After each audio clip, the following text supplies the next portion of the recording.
Every athlete camo in Happy Gilmore 2 explained. Scheffler, Kelce, McIlroy, and more. Get ready for a hole-in-one of laughs. Happy Gilmore 2 tees off with an unprecedented athlete ensemble.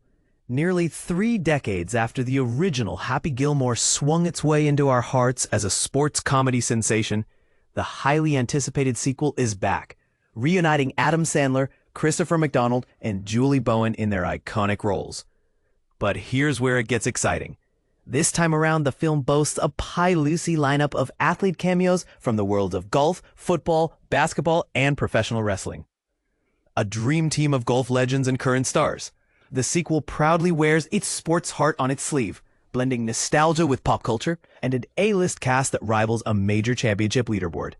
Let's dive into the impressive roster of golfers who make an appearance in Happy Gilmore 2.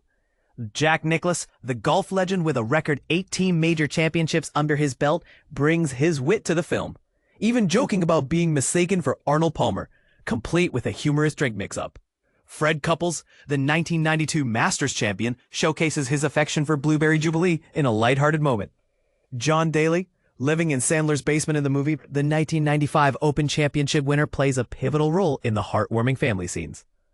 Corey Pavin, Lee Trevino, Nancy Lopez, Scotty Scheffler, Rory McIlroy, Justin Thomas, Jordan Spieth, Xander Schauffele, Colin Morikawa, Keegan Bradley, Tony Finau, Brooks Koepka, Will Zalatoris, Bubba Watson, Ricky Fowler, Bryson DeChambeau, and Nelly Korda all bring their unique personalities and golfing prowess to the screen.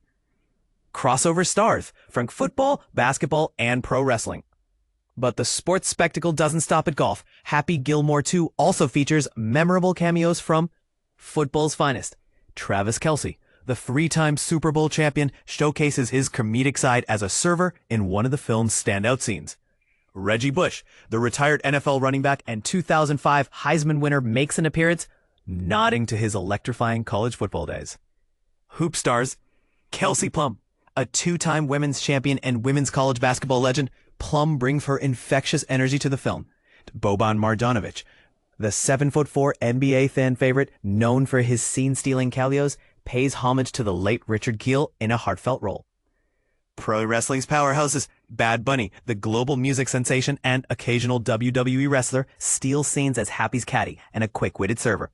Becky Lynch, Nikki Garcia, formerly Nikki Bella, and Maxwell Jacob Friedman, MJF, all contribute to the film's vibrant mashup of sports and entertainment.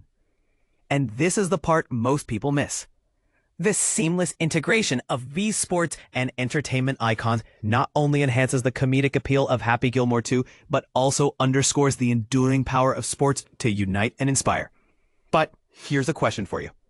Can a film with such a broad spectrum of athlete cameos truly deliver on its comedic promise without overwhelming its narrative?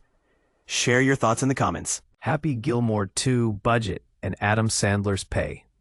Behind the scenes of the Netflix sequel. In a world where nostalgia meets modern streaming, Happy Gilmore 2 has hit the screens, bringing back the beloved character played by Adam Sandler. The sequel, released nearly 3 decades after the original, focuses on Gilmore's return to golfing to support his daughter's dreams. Filmed primarily in New Jersey, the movie is a star-studded affair that has got everyone talking. But here's where it gets interesting: the budget. According to IMDb, Happy Gilmore 2 was made on a budget of $30 million, a significant increase from the $12 million that went into the first film. The original Happy Gilmore was a hit, earning around $42 million. And if early reviews are anything to go by, fans seem to be loving the sequel just as much. Now let's talk about the man of the hour, Adam Sandler. While his exact earnings from Happy Gilmore 2 are not known, reports suggest that Sandler made the film as part of a larger deal with Netflix. Sandler's agreement with the streaming giant is worth a whopping $275 million. He initially signed a deal with Netflix in 2020 for 4 films worth $250 million, and later extended it to another 4 films for a reported sum of $275 million.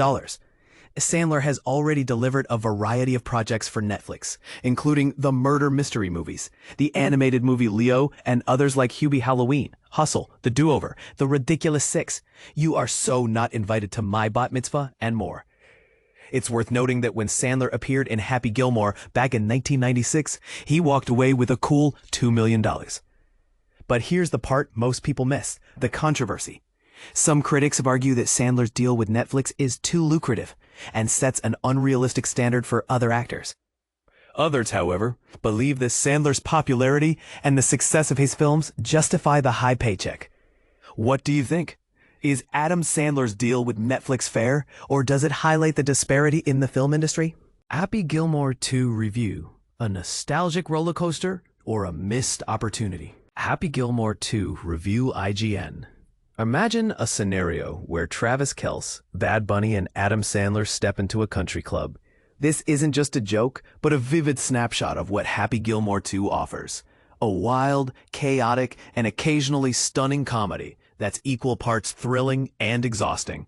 Directed by Tim Herlihy and written by Adam Sandler, this sequel is a roller coaster of nostalgia, cameos, and questionable storytelling. While it delivers some solid jokes, its over-reliance on the 1996 original's charm risks overshadowing its own narrative. Sandler returns as Happy Gilmore, the golf-loving dad, who's now battling deeper struggles than anger. This time, it's sadness. After losing his grandma's house again and spiraling into alcoholism, Happy's life takes a dramatic turn when his daughter lands a spot at an elite ballet school. This catalyst pushes him to reclaim his career, but the journey is anything but straightforward.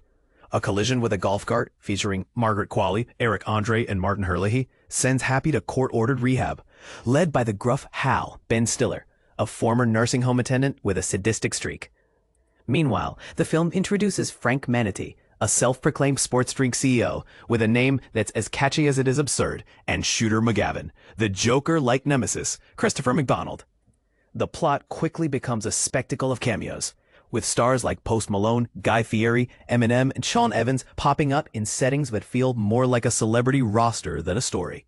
Characters from the first film are nearly as numerous, creating a dizzying mix of familiar faces and new ones. While this might delight fans of the original, it risks diluting the core humor with an overload of recognizable names. But here's where it gets controversial.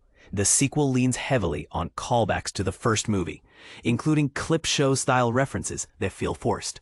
Even though the film includes a few genuinely funny moments, like giving the new villain colitis and showing him surrounded by 50 garlic heads, it's clear that the humor has lost its edge. The sequel's reliance on nostalgia feels like a crutch, especially when it's designed to replace the original's fresh, quotable wit with a more sanitized, family-friendly version. This isn't just a rehash of the past. It's a deliberate attempt to cater to a broader audience. The film's cameo list, which includes golf pros, influencers, and pop culture icons, feels more like a marketing ploy than a narrative choice. It's as if the filmmakers wanted to create a family-friendly version of the original, one that's accessible to everyone, but lacks the raw, unfiltered humor that made the first movie iconic. However, there's a glimmer of growth in this sequel. The story delves into themes of recovery and redemption, with some beautifully shot scenes that highlight the emotional depth beneath the chaos. Zach Mulligan's cinematography, for instance, captures the grit and grace of Happy's journey, especially in a nighttime scene where he connects with fellow golf outcasts. These moments remind us that even in a film filled with cameos and callbacks, there's still room for heart. So, is Happy Gilmore 2 a success or a failure? It's a divisive experience. For fans of the original, it's a nostalgic trip that might feel like a warm hug. For others, it's a confusing blend of old and new that misses the mark. The question remains, does this sequel honor the spirit of the first? Or does it simply try to replace it with something safer and less daring?